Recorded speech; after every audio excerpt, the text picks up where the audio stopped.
How's it going, everybody? It's your boy, and we are back with some Marshall Football, your source for all of your best football takes as rated by me, myself, and I, where I am back home for spring break, and I am once again joined by my father, Hey everybody. this time in person. Today we have started free agency, so we have some things to talk about, especially regarding the Bears. First and foremost, our prediction that we'd either be going after Linderbaum or Hendrickson completely went off base. Yeah. Um, so for the for the first time, and I'm sure. Well, I also missed things like now we know Byard is not coming back, Right. but so for the first time this week, I am officially wrong on some predictions. It's gonna happen eventually if you do it long enough. Yeah, unlike this one, who is wrong immediately. Hey, I've been doing it a long time. Sometimes I'm right, sometimes I'm wrong. But I do have the cheese grater hat. I think it's a nice touch to a Bears-centric podcast, especially since we can't have my flag behind us today. But let's get into it. And first off, we signed Kobe Bryant, the Seattle Seahawk, to a 3-year deal. Yes, we did. So 3-year deal, $40 million, includes a $25.75 million guarantee. So he obviously is a replacement for Kevin Byard Yes. in this lineup. We did also lose. So Kevin Byard went to He went to the Patriots. And then Brisker to the Brisker Steelers. went to the Steelers. So we are definitely looking for 2 starting free safeties. Kobe Bryant definitely fits that mold. So yeah, he's the guy that steps in to replace Kevin Byard essentially. Yes. And I like that pickup. Kobe Bryant was a crucial player to the incredible Seahawks defense this past year. Super Bowl champion Kobe Bryant, I might add. Yep, absolutely. So I believe he's actually younger than Byard as well. Which again, if we said that if we went for Byard, we'd want it on like a couple-year deal so that because we knew that he was aging and players don't age gracefully in the NFL anymore. They just kind of drop off the cliff in terms of production. Yes, that is correct. And you can see here 3 years, $40 million. How do you feel about that price tag? Well, so really what it comes down to is you always figure that the final year is the year where you might cut the guy. Yeah. So what you really look at is the first couple of years. So he has, what is it, 25.75 guaranteed. So a little more than half of that money is guaranteed. You know that that's going to be some upfront money, right, as part of that deal. So if you're looking at really, the first 2 years, if you're paying somewhere in the neighborhood of 12 to 15 per, really it's probably like a little over 12. Then yeah, you're okay with it because we kind of figured that that's what the price tag was. Byard was going to be somewhere in that neighborhood. So yeah. Meanwhile, Byard gets a 1-year deal over at the Patriots to prove that he can still be that good for another year on another defense. Yep. Wishing him the best of luck. Wishing all these guys the best of luck. I mean, yes, they've been quality players for us, and time to go get your money. Yep. That'll bring us to our other big signing, Devin Bush. This link is ESPN here has taken me to the 2 big ones off the bat, which I mean that's certainly a strategy, but so yeah, Devin Bush is a 3-year, $30 million contract. I believe that's less money than we were going to be committing to Tremaine Edmunds, who moved on to the Giants. Yes. So he's smaller. He's not that quote prototypical size, but he is faster. Yeah. So I think the signings that we've seen so far, at least on defense, I think that they're trying to improve speed. Yes. So, yep, that's what you're looking for. And additionally, Devin Bush was an incredible asset to the Browns defense, who was also really good, which is they were a top 3 defense for most of the year. Yeah. So. If their offense was the same, they would have been a scary team. Right. But unfortunately, their offense could not put it together, or they have never been able to really. That's that's been so similar to the Bears in years past. They were always good on one side of the ball or the other. Yes. The Browns tended to either be offense or defense. Bears, it was always if they were good on defense. Yes. But now we've got a team that was good on offense. Yeah. So we're looking to shore up our defense and Yeah. bringing in a couple guys, a Super Bowl winner and a guy from a top 3 defense. I mean, Yes. that definitely is steps in the right direction. Yes. I am very excited to see what these two players can do. Frankly, I think it is some much needed improvements, especially with how we were trying to use Tremaine Edmonds this past season in coverage a lot, where it did not work out very well. So yeah, in past seasons, Tremaine was the middle linebacker. Yeah. Right, the guy calling the shots, and so Eberflus ran the cover 2, which was made famous in the earlier in the 2000s with the Bears with Lovie Smith and Tony Dungy with the Buccaneers and the Colts, and that defense excelled when you had a larger than average middle linebacker who had range to help cover in a lot of pass defenses. Brian Urlacher got to the Hall of Fame by being that guy, right? Yeah. So they were trying to use him as that. He wasn't really doing as well as what his paycheck said. Yeah. This past season, they moved him to the outside and moved TJ Edwards into the middle, and let Tremaine just run around wild, as an outside linebacker and make plays. It worked out for a while until he got injured. He was actually playing really well, and you were actually feeling pretty good about the contract that he was under. Yeah. But then he became injured, and who knows, he may have been injured the rest of the year, just kind of playing through it, but he never got back to that form. And his salary just became to the point where we have so many needs that we needed to move on. Yeah. All right, so that'll take us to Neville Gallimore, our new D tackle. Now, some of you may be asking, who the heck is Neville Gallimore? I found myself asking that question as well. Defensive tackles, I think, are, they get a little less focused than your edge rushers and your linebackers. But it's also, his stat line this past year would have made him the number 2 D tackle on this team. Yeah, so he comes in. So prior to this off season, right? Andrew Billings was our big run stuffer. Yeah. For a couple of years, he was really good. Last year, he kind of fell off some. I think he was injured for part of the year, but also when he played, he wasn't the same guy that he had been. So Neville is a guy who comes in a little bit younger to try to fill that role. He signed a 2-year, $12 million contract. So again, you're always kind of throwing away that last year, right? So it's kind of it's not just a 1-year prove it, but it's if you prove it, we might extend you. Yeah. So he's coming in to really just show if he can do something, and at least as a stopgap while you look for the guy for the future if he doesn't end up being it. Yes, and I will say he had a decent amount of tackles. He had 4.5 tackles for loss, which is more than anybody on the Bears.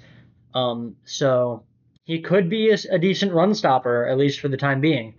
And that's what we really need on the Bears, is we need somebody to stop that run game. Yeah, it became very apparent as the season wore on. I mean, we knew all along that it was going to be a potential issue, but because they spent so much of their assets on the offense last year that it was going to be difficult for the defense to live up to that same billing. But I mean, the defense played really great in the playoffs at times.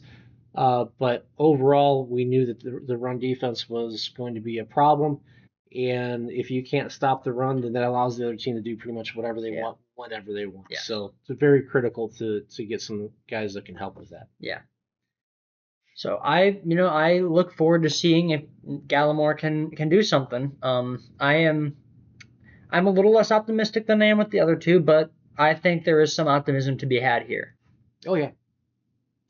He's not a premier guy, right? He's not but it's stepping stone, right? You have to fill the roster, right? They're likely moving on from Andrew Billings and or Grady Jarrett. So you're going to have to fill in guys. You've still got Dexter, Yes. but you're probably going to add to that in the draft as well if you have the opportunity. Now that'll take us to a new wide receiver in Khalif Raymond. Right. So we know who our top two wide receivers are, right? We traded DJ Moore and a 5th-round pick and received a 2nd-round pick in return, which is fantastic value because of the contract situation. He was going to be owed. Today is the 12th, right? Tomorrow's the 13th. If he'd been on the roster as of tomorrow, it would have fully guaranteed his 2026 and 2027 salaries. So it was very likely that they were going to find a way to move him on, right? So, and they did. And typically, when you're in that situation, other teams can kind of get the player at a discount, right? Because they know you're in a bind. But Ryan Poles found a way to get a number 2 out of this, which is fantastic value. So now your true number 1 has moved on. So that means that Odunze steps up, and Burton they step up to be your 1 and 2. Yes.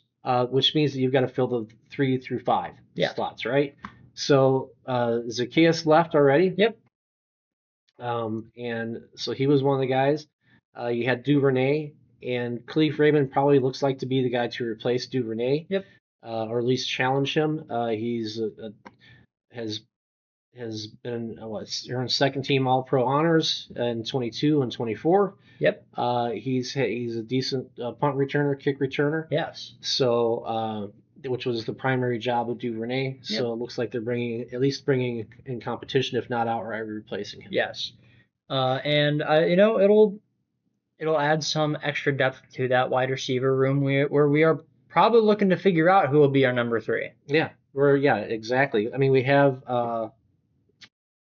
the young kid. Jahdae Walker. Jahdae Walker is going to have a shot at that number 3.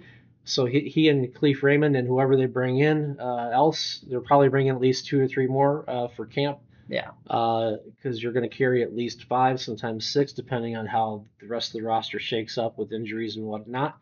So the battles really are for the 3 through 5 spots, and they signed Khalif, so he's probably getting one of those spots. It's just whether he's the 3 or 4 or 5. And then Jahdae Walker is going to have an inside shot of knowing the offense. So they're going to bring at least 2 or 3 more to compete with those guys and see who earns the spots. Yeah. Well, that'll take us to our first re-signing of free agency with Braxton Jones. And I do like this one. I like this one too for a couple of reasons. He started a number of games for the Bears in the past, although he did not really start any games, or he began the season as a starter last year for the Bears, but they moved on for some consistency issues, plus he became injured. But they used the injury as the reason to move on and not have him start. Yes. But here's the deal. Ozzy Trapillo, he had a very bad knee injury. Yes. And the type of knee injury that he has is not one that is a guaranteed recovery from. Yeah. It's speculated that he might not be ready at all this season, and that's if he is ready ever. Because it's unfortunately it's a type of injury that doesn't often have a success story in being able to play football again. Hopefully it does, because he showed some real promise. But that means that you need guys to step in the meantime. Yes. Right? So you've got a guy in Braxton Jones who has started games for this team, has been around this team, has learned this offense, and will at least compete for that left tackle spot. Yes. I think that's about all there is to say. It's a re-signing. We know what he can do, essentially. Right. So you've got Jones and you've got Theo Benedict, who was already signed, and then we'll get to another player here in a bit. And that'll take us to our second re-signing of Case Keenum, which has some interesting connotations for what could happen in the future. Yeah, absolutely. So Case Keenum was the 3rd quarterback last year as well. He signed a 2-year, $5.5 million deal, with a max value of $8 million. So that's very cheap for a veteran backup quarterback in this league. So what does that mean? Well, we know that Caleb is our starter. Yes. And likely will be for quite some time to come. Tyson Bagent is our number 2. They gave him a contract extension, made him the number 2. but that means there's been interest, at least from some teams, in possibly acquiring him. But some recent signings have made that a little more difficult. Yes. I'd say that there might be one or two spots still open. I don't know that there's a deal imminent, because I personally would hold out for number two for Tyson Bagent for a couple of reasons. First of all, his cap number is small enough that the Bears do not need to move on from him. Yeah. He shows promise. They like him, his work ethic. Obviously to give him the extension, right? Yeah. So the Bears are not in a position of needing to move him. So don't give him up for free, right? Yes. Any team that's going to trade for him is going to bring him in to, at the very least, compete for a starting job. Yeah. So if you're giving up a guy to go compete for a starting job, you need to get exceptional value for that. Yes. And top that off with the fact that quarterback is always overpaid. Yeah. I think that you have to hold out for number two if you're going to move on from him. That might drop, if next year it might be like a 3 or 4 because he's a year older. Yeah. But you're in the driver's seat this year, so Yes. you definitely hold off for number two because somebody might get injured in training camp and really offer you that value. Yeah. And there is one particular team I think that hasn't made a move that I would say is convincing, and that is the Arizona Cardinals. Right. They have a couple. They got Gardner Minshew and another veteran guy, Jacoby Brissett. Jacoby Brissett, yeah. Both guys have started games in this league. They've won games in this league, but I don't think that they're happy that that the competition will be just between those two. So I could see them making a deal potentially, but basically if you're going to give up a 2, right? So let's look at the converse side of this, right? If you're the team that's giving up a 2, you're basically saying it's that guy's job to lose. Yeah. So do they feel strongly enough about Tyson Bagent over 2 guys that have started and won games in this league? I don't know, maybe. Or do they try to go make some sort of move in the draft to get a guy? I personally, I don't know that there's enough quarterback in the draft. It's a very shallow quarterback draft this year. In fact, I would only say there's really one who has a shot at starting ever in Fernando Mendoza. So that actually plays again in the Bears' favor, right? Yeah. If one of these quarterback needy teams gets through the draft without really trying to get a guy to solve that problem for them, then your chances of getting a 2 for Tyson Bagent increase because obviously they're a little more desperate at that point. Yeah. I do think you did mention that both Jacoby Brissett and what's his face Gardner Minshew have started, and they have, but their time as starters as primary starters ended. Jacoby Brissett only really started any games this past year because Kyler Murray went out with injury. And Gardner Minshew sat at backup to Patrick Mahomes all season. Right. Both players though have been starters for different teams at different times. Neither has was able to secure a long-term starting job, so they're I'll call them the streaky players, right? Because they both have had some really good games in the league. Yeah. Both had some pretty bad games. Yeah. So again, it comes down to the Cardinals at this point probably are saying, okay, we at least have a couple of guys that can start if we need them, but they're probably still looking for their new future franchise quarterback. And I will leave it with this. I think personally, if I was in the Cardinals front office, I would not be convinced with 2 guys who have multiple times lost the opportunity to start and ended up as backups. I'd have a little more faith in the guy who hasn't had that shot yet. So they definitely shouldn't have faith in those 2 guys to take them to the promised land. Yeah. They could have faith that if they don't believe that that this draft is the draft, that they could muddle through with these guys if they think that the next draft will be better for them. Yeah. So there's a chance that they won't make a move even if they just stick with those 2. If they feel really solid about the 2027 quarterback class, because if they lose a lot of games, right, they'll be in the mix for one of those guys. So it really depends on the front office, how secure they are, how secure they feel their head coach is. Yeah. because especially if the front office, the GM doesn't feel he's very secure, he's more likely to make a quote unquote desperation move this off season, Yes. as opposed to trying to play the long game. Yeah. But you know who thinks the way that I was just thinking? The guy in charge of the Dolphins just picked up Malik Willis and took a heavy cap hit for getting rid of Tua Tagovailoa. Yeah, they took a heavy cap hit to get rid of Tua, and they made a move for Malik. Malik has a better pre-NFL pedigree than Tyson, right? He was a first-round pick, whereas Tyson was undrafted. So if you're going to make a bold move, it doesn't necessarily look bad to at least go on for a guy that was a first-round pick. Yes. So, but moving on from Case Keenum and all the interesting implications there, we have DeMarco Jackson, another big re-signing for the Bears. I think we both like this re-signing. Yes. And both highlighted him at some point in one of our previous videos as a guy that we'd like to have back. Solid fill-in guy, because there was a lot of injuries on the Bears linebacker core this season, right? Including Tremaine, including Edwards, and including Noah Sewell. So there were all three starters that sometimes spent time on the injury list. So he stepped in at a couple different spots and played pretty well. He actually had at least one or two turnovers.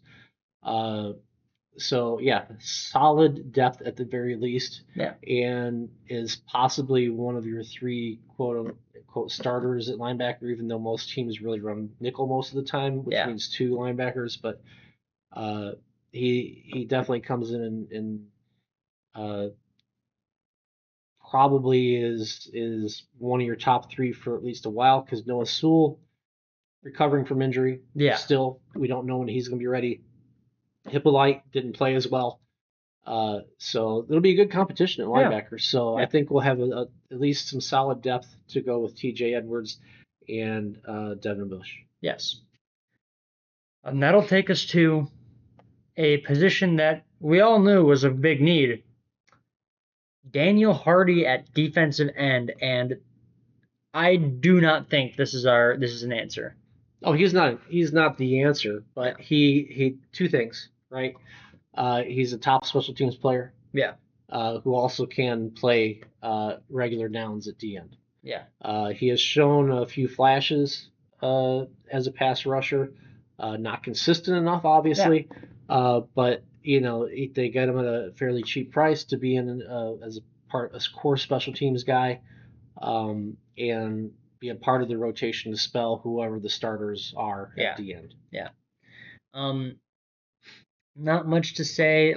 Like, as you just said, I don't think he's really going to be any sort of answer. Like, he joined the Bears practice squad in 2023. He's not going to be a starter. By any means. He's hung around for a few years based on the flash that he shows as a pass rusher. He's still raw there, but has proven to be a really good special teams player. So that's where he's earning his pay. I am intrigued by the 2 snaps at fullback stat. They did. There were injuries, right? There were injuries at tight end and stuff too, because the Bears don't have a traditional tight end. When they want to run a tight end a fullback. When they want to run a fullback formation, they bring in a tight end to do that. And with some of the injuries that they had to get creative. And anybody who knows me knows I am a fan of fullbacks. I think it's a very fun position. I like whenever I play Madden, I like to pick one up. I think it's just a fun little thing to do. That'll take us to our newest signing, Jedrick Wills Jr., offensive tackle, 1-year deal for him. So this is a prove-it deal for him, right? So he's a former first-round pick. Started a bunch of games for the Browns over the years. I believe he was injured this past season. Something with the leg, right? I think we established that earlier. MCL, and then had a big surgery, and he has been out for a year. So They brought him in on a 1 year deal, a prove it deal. So he'll be part of that competition at left tackle with Braxton Jones and the Canadian Eagle Theo Bennett. Yes. They might also pick somebody up in the draft, but at the very least, you've got guys you have in Braxton, and all three of those guys, you've got guys that have started games in this league. Yes. That can battle it out for the spot. Yeah. And we've got Theo Benedict and Nazir Trapillo are they're fairly young. They're decently young. Yeah. Well, Trapillo was the guy you were hoping to be the guy, right? Yeah. But now with his current injury, you're not going to see him in this season. So these guys are at least looking to be the stopgap. Yeah. So. But if there's anything, he's been around for 5 years. He's got some experiences he can share. I think he's about the same age as Theo Benedict, maybe. Yeah, maybe. But he's got his own experiences he can share with these players. Right. And that'll still be valuable even if he's not the oldest player on the team. Yeah. So like I said, he started a number of games over the years for the Browns. So yes. Which means he's had to play against some formidable pass rushers. Yeah, he's had to play in that against the Ravens defense, against the Steelers defense. So yeah, he's faced some good competition. So like I said, 1 year prove it deal. See if he's back from his injury, and if he is, great. Yeah. And I'm sure he's even practiced against Myles Garrett a few times. I'm certain of it. Yeah. Yeah. Now that'll take us to our other D tackle signing in Kentavius Street. Yeah, so he was, I think he played for Dennis Allen here, according to the notes. 2022. Yeah, so I think he's another depth signing. Yes. I don't expect him to come in and take a starting job, but he comes in at least to compete in the rotation. Yes, I don't see much more than that. I mean, his best season is 3.5 sacks. That's nothing to write home about. It doesn't mention anything about tackles for loss here. It seems like he's not the greatest player that we've signed. But, it's clearly a depth signing. Yes. And that'll take us to another defensive back. We talked about Kobe Bryant earlier. Now we have Cam Lewis, a cornerback, a former Bill. Right. So he comes in to fill in the depth structure there. Nashawn Wright moved on to the New York Jets. Yeah. So we're not getting those turnovers, right? But so you've got Jalen Johnson and Kyler Gordon are your two best corners. Kyler obviously is the number one slot guy. Yeah. And then you've got Tyreek Stevenson still under contract, who was the starter at the beginning of last season. Yeah. And then you also have Terrell Smith, who had been in the mix to start under Matt Eberflus. So you're just bringing in more competition. I don't know that he wins a starting job, but I think he comes in and at least fills in some depth. Yeah. And now that is all of the Bears signings, and it has only been... I have a couple more. Yep. Okay. We have Jordan McFadden, who's just a re-signing. So another guard re-signing, again, just a depth rotation guy. And then Elijah Hicks is the other safety that they signed, core special teams guy as well, who he has started games for them at safety in the past. He's been a guy that in the past, and when we get good enough that we feel like we don't need to re-sign Elijah Hicks, we're doing something. The guy keeps finding a way to earn a spot on this roster. So I think big part of it is the special teams ability, but he has started games at safety and been competent. I won't say that he's been exceptional, all right, but he's been competent. So at the very least, you've got a guy that can come in as a part of that core 3-man rotation at safety. All right. Well, that is all the Bears free agents. So, and we will cut the recording here, and we will be back with some big storylines of free agency since we still have quite a bit of time left. See you in a little bit. And we are back with our news stuff all pulled up. And to start off with, we did miss one crucial Bears signing, and that is the trade of a 5th-round pick for the Patriots starting center Garrett Bradbury, which I did hear a lot of people were going at. I did see a lot of people on the internet after this going, "Oh, Patriots are getting Linderbaum." That didn't happen. No, it did not. So yeah, that move for us was put into place because Drew Dahlman, our center that we signed last Yes. offseason and who made the Pro Bowl Yes. at center for the Bears, decided to retire at the age of 27. Yes. I mean, if only we all could, right? Yeah. But, fantastic for him, especially offensive line, a lot of head hits and stuff like that. So Yes. if he feels like he's made enough money to be able to move on with his life and do other things that he's interested in, Yes. great for him. It puts us in a bind, so we had to make a move, right? Yeah. So it came down to do we sign Linderbaum, right? Do we try to draft a guy? What do we do? Yeah. So we wound up trading a 5th-round pick for Bradbury. So Yep. he's a starter in this league. He worked with another young quarterback Yes. in Drake May. So excited to see what he can do. At the very least, he's our bridge center until next off season. At most, maybe he becomes our full-time center long term. Yeah. I did, especially after this and all the other things, say I want to put it out there. As soon as stuff like this started happening, and I'm bringing it up because I think it's a good strategy, ultimately, that we clearly were not making that big splash move. Right. On Hendrickson or Linderbaum, it was very clear very quickly that was not going to happen. And I think that has opened us up for a much better overall draft where we can take multiple positions of need. Yeah, so here, let's talk about this a little bit. So first of all, Linderbaum is not only traded for 5th, he's traded for 2027 5th. Bradbury, not Linderbaum. Yeah, I'm sorry, Bradbury.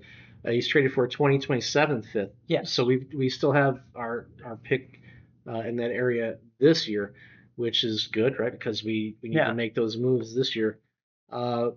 So also, along with that, we all kind of thought as they were moving DJ Moore and as they were letting Tremaine Edmonds go, that they were opening up big money to go after one of these guys, which they just haven't done, at least yet. Yeah.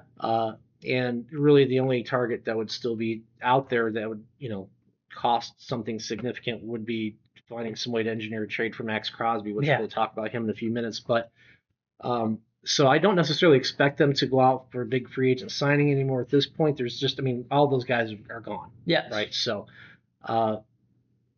but for us, we've now filled our center hole. Yeah. We brought in competition at left tackle to fill in for guys that at least are lost for injury for the foreseeable future. So we've done the critical things of reshoring up that offensive line so that hopefully our offense can continue to grow. We've added some guys on defense that will hopefully allow them to grow and fill some holes there and give us flexibility in the draft, right? It's all about creating free agency. Shouldn't be about going out and finding the biggest name. It's about filling holes so that you have flexibility in the draft. Yes. I know we all would love to have had Max Crosby or Hendrickson or somebody like that. Yeah. Or find some weird way to get Myles Garrett or whatever. Yeah. But the thing is that those guys cost a lot and limit your ability to do other things. Yeah. If we find a way to do that, great. But the bottom line is all these things that we've talked about and trades that we talked about have given them more flexibility in the draft with, I believe it's 3 picks in the top 90. Yeah. So, which is great. And we can talk about as we get into our draft preview stuff. We'll talk about my philosophy at least of how to draft.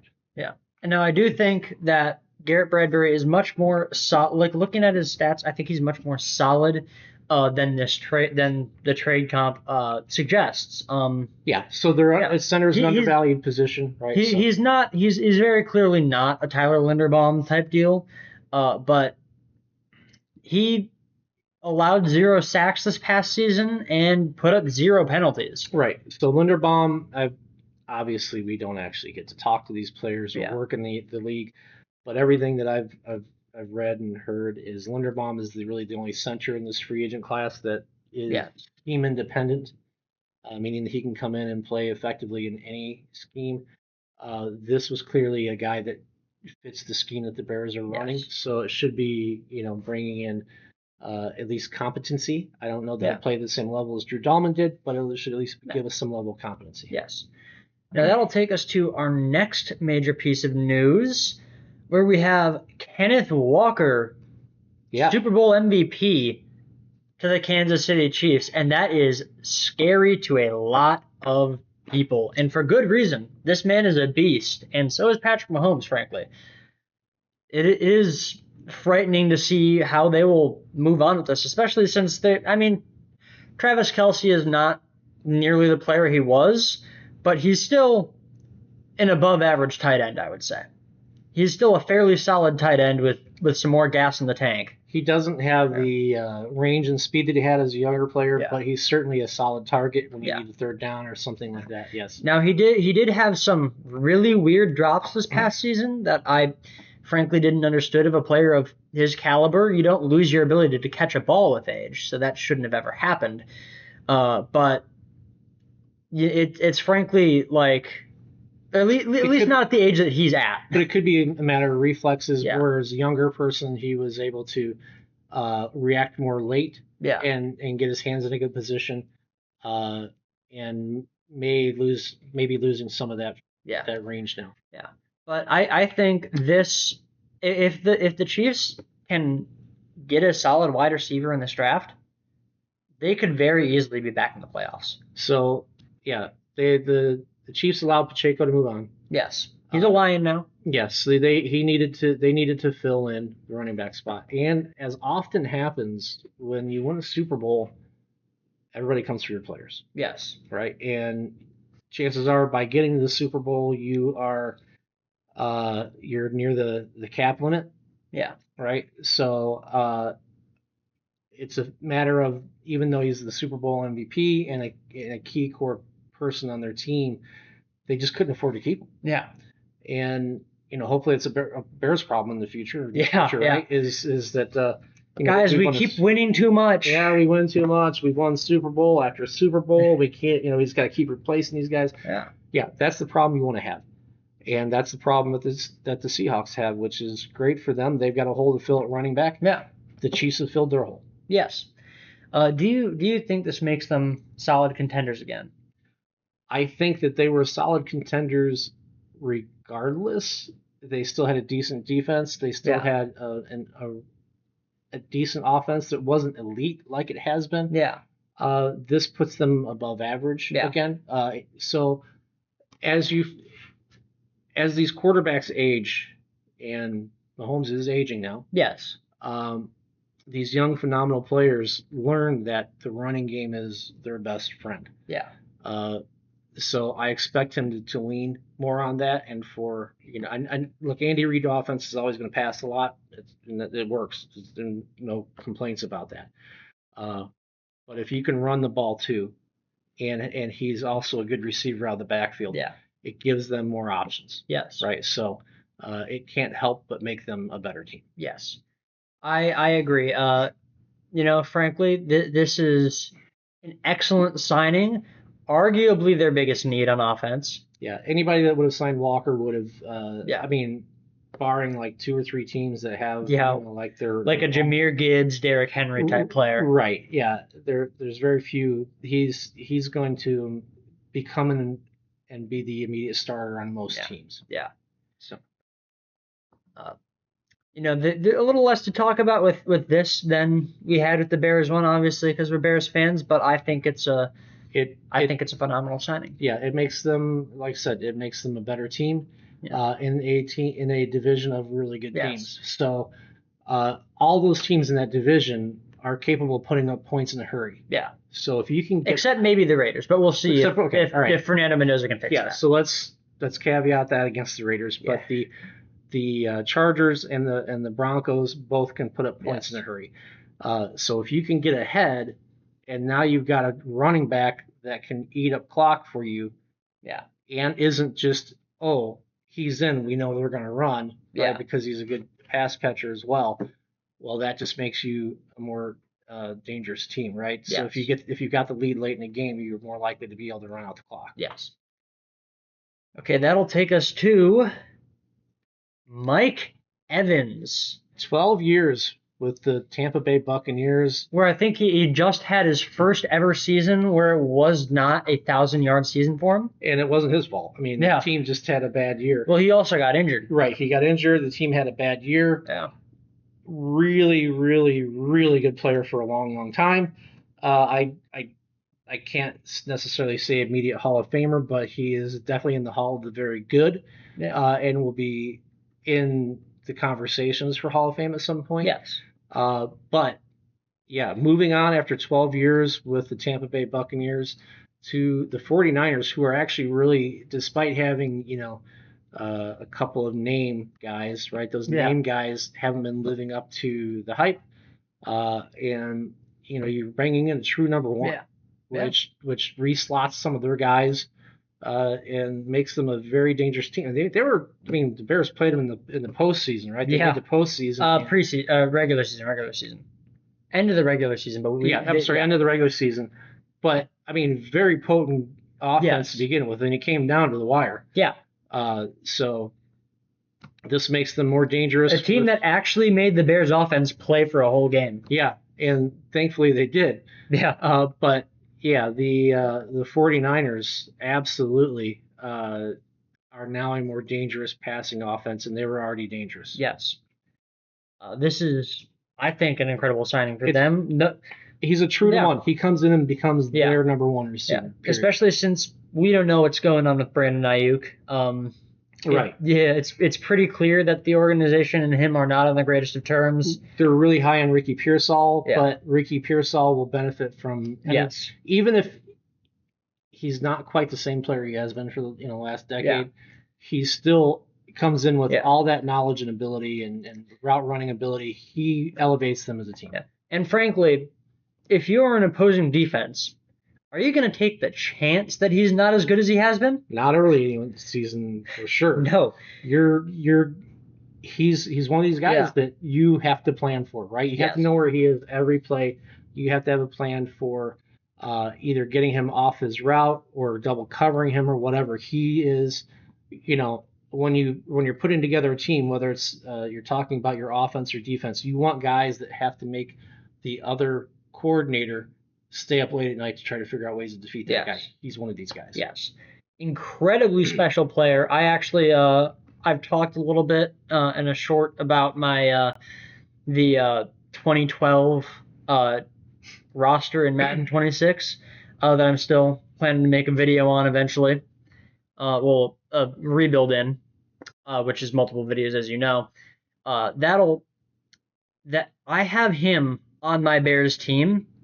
He's my number 2 receiver behind an Odell Beckham Jr., who did not get injured and horribly regress afterwards. Right. It is an incredible wide receiving core because I have Mike Evans, who has been very clutch for me. And the reason he's like that in the game is because he has been like that for so long in real life. If you do not know who Mike Evans is, it's because he's been a Tampa Bay Buccaneer his whole career. Yeah.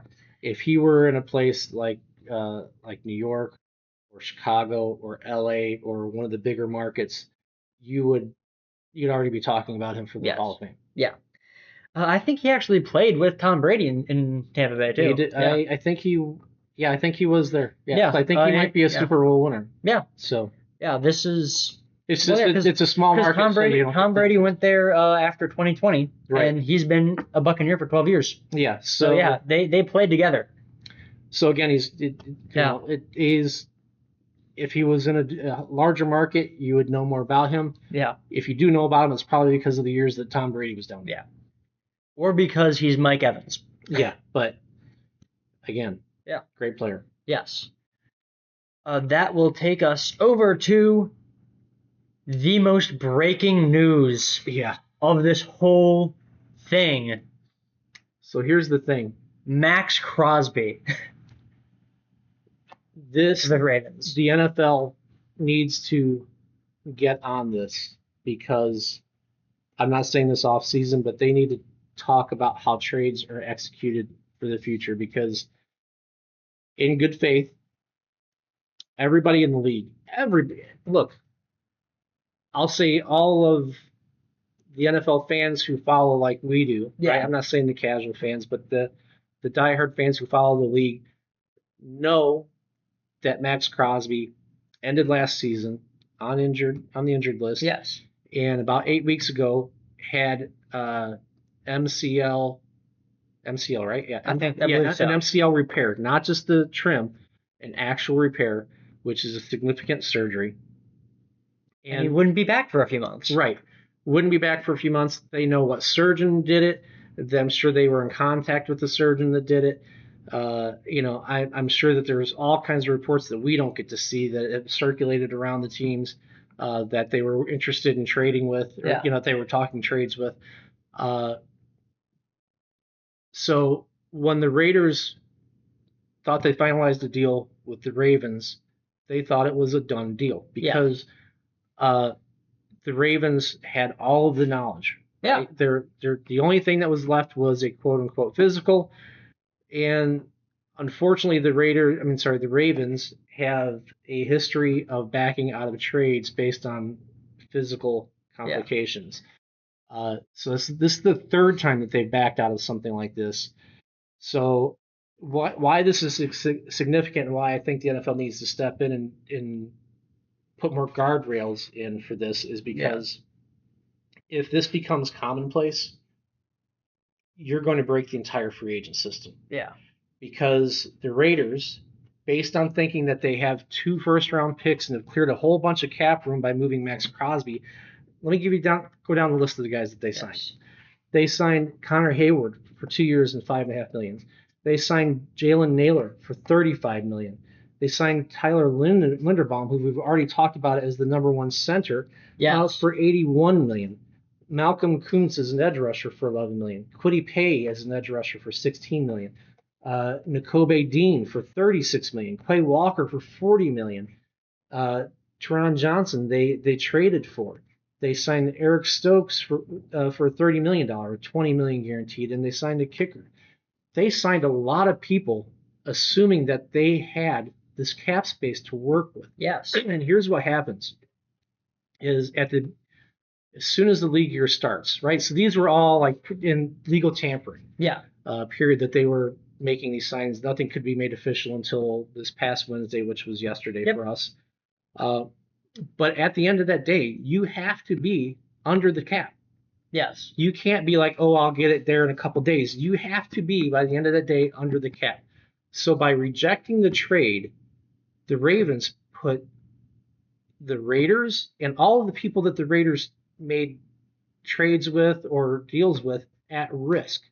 Because if they couldn't have afforded to, they were able to, thankfully for them, able to keep everybody, honor all the contracts that they offered, and keep him under contract at least for a couple of days. So they got lucky. Yes. In another situation, they might have had to say, no, we can't honor the contract that we offered you, or no, we can't honor the trade that we just offered you.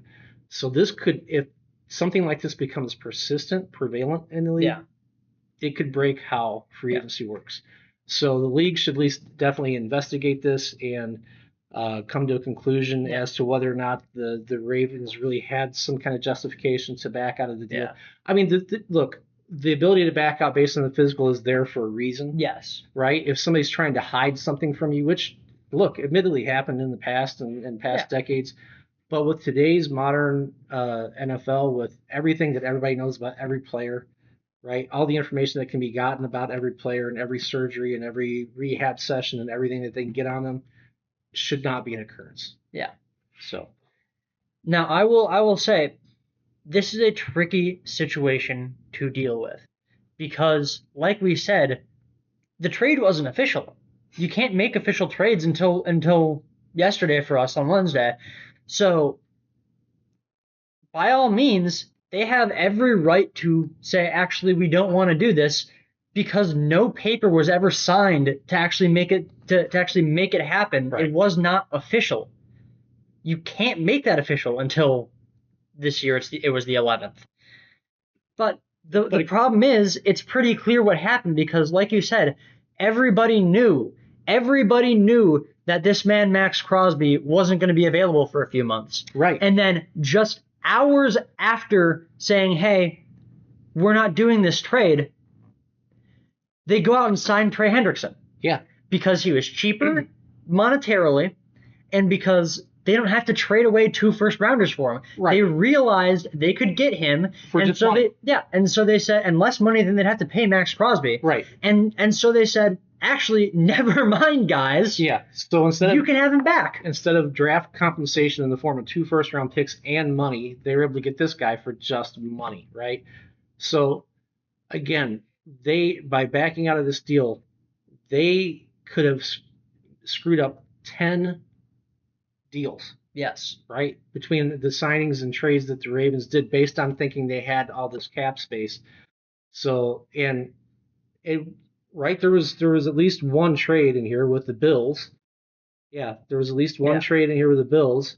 So it could have had a trickle effect down to the Bills as well. And then that might mess up the Bears because of our trade for DJ Moore. Right. So you could have had a multiple team trickle effect that this could have caused. Yeah, and if it affects the Bears, how does that affect the Patriots and the trades the Patriots have made? Right. This could have messed up the entire NFL. Right.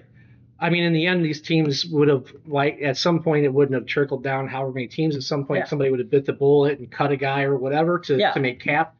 But it's something that shouldn't happen in the league today. Yes. It's operating in bad faith. Yeah. And I would certainly never consider trading significant resources with the Ravens based on this, because this is the 3rd time. Yes. It may be beneficial. The easiest way out of something like this happening again that I am seeing is to get rid of the legal tampering phase. You can't get rid of it because they're going to do it anyway. Yeah. So the reason they added the legal tampering phase was because teams were already making these deals. Yeah. So all they did was make it more acceptable. Yeah. Okay. Because 15 years ago, they were going out and making these deals anyway behind the scenes, even though they could get penalized for it. Yeah. So all you've done is take away that restriction. So you're not helping that. Because you would see situations where years ago the Bears, for example, signed a very good pass rusher. He was the top pass rusher in that free agent market that year. They had the deal signed at 12:01 p.m. on the day that they could make signings. Yeah. Right. You don't negotiate a deal in 1 minute and get it signed. They literally had coaches or staff from the Bears sitting in a car on the street outside his home, ready to walk in and sign the paperwork. Right. Yeah. So I mean, they did the official signing with at House Hall, but they had them going in to finalize the deal and say this is what it was going to be. Yeah. Along with his agent or whatever. Yeah. But actually, I don't remember if he had an agent or not, but they had guys right there. Clearly, in the days leading up to that, they'd done all the negotiating. Yes. And it's not just the Bears; it's every team throughout the entire timeline of free agency as we know it today. So I agree something needs to be done, but I think it needs to be more about once you've entered a deal, even if it's not the league year yet. Yeah. Maybe it's like if you're going to back out of the deal, you got to back out a certain period of time before, or maybe you have to show some sort of justification. We brought him in for a physical, and the physical showed this, this, and this. Therefore, we don't think that that's safe, and we don't want to execute this trade. I think there's too much leeway that's given with that physical to be able to back out of the deal. Yeah. But the problem is the Ravens could just claim ignorance. Yeah, but that hasn't stopped the league from imposing penalties before. Yeah. So they have to at least consider, and you can't do it retroactively to this situation, but in, the next owners' meetings, they could certainly vote on something that says if you back out of the deal, you gotta, it costs you some sort of penalty, costs you a draft pick or something, whatever it is. So you have to make it genuine enough so that people start acting in good faith. Yeah. That it is a very serious problem because again, how do you say actually you can't back out of a deal that you never actually made? Yeah. I mean, it was their right. Yeah. But you have to operate with the intent of what things are supposed to be as well. Just like the Bears should have gotten, two compensatory picks for Ian Cunningham becoming the GM for the Falcons. It's just the legalese of how they stated it, being the top man versus GM or whatever, was stupid. Yeah. Even the Falcons agree that the Bears should have gotten Yes. compensatory picks for that signing. So yeah, the league is not operating in good faith in that one. Yeah. So I mean, that's just the thing you've got to take with an industry that frankly cares more about money and entertainment value than that's every industry. Yeah, it is. Yeah. But that's just kind of what happens under the system. Yep. So I don't know that it's going to be something immediate, but I think it bears watching. If this becomes a more regular occurrence, the league will have to step in. Yeah, but this is. I mean, if you're a Raiders fan, you've got to be very upset about this. Well, I mean, honestly, if you're an NFL fan, you've got to be upset about this. I would and I would not. Right? If I'm a Max Crosby fan, I'm glad. I hope they find a way to keep him. Yeah. As a Raider, if you're a Raider fan. Yeah. But at the same time, 2 first-round picks could do a lot for that team, because that team is more than a Max Crosby away from being a winning organization. And you've got to be very upset about the position that the Ravens just put you in. Well, yeah. So let's continue that just for a second before we sign off, because let's say that they want to move Max Crosby still. Yeah. Okay. And look, he's coming off this injury, and if he's even 80% of what he was coming off this when he's healthy, he is a game wrecker. He's 29, I think. Yeah, something like that. So he is a game wrecker. He's going to be a game wrecker for if he, like I said, if he's at least 80% for at least a couple more years, 2-3 more years at least, right? So it's worth acquiring him if you can. But I don't think that they can get 2 number ones from him again. Yeah, no, because the Ravens just said, actually, no, that's not worth what he is. Well, it's not even that. It's that now all the other teams know that they're in dire straits financially. Yeah. Right? So they're hoping to move him off the books. And I think a bunch of money becomes guaranteed to him tomorrow. Yeah. So, there may be some sort of breaking story tonight or maybe even tomorrow, but if he ends up being a Raider, great. But if he doesn't, I don't know that they get 2 first-round picks in trade. It might be a first and a player, or a first and a second, or 2/3 or something like that. I think it'll still be 2 picks or a pick and a player. Yeah. But I don't know that they'll be able to command, unless they find a way to keep him on the roster and hope for some sort of injury on another team. Yeah. Like in training camp. I don't think they'll be able to command 2 first-round picks for him now. Now, do you think, just because it bears mentioning, because there were rumors earlier this offseason, do you think the Bears should trade for Max Crosby? Here's the thing.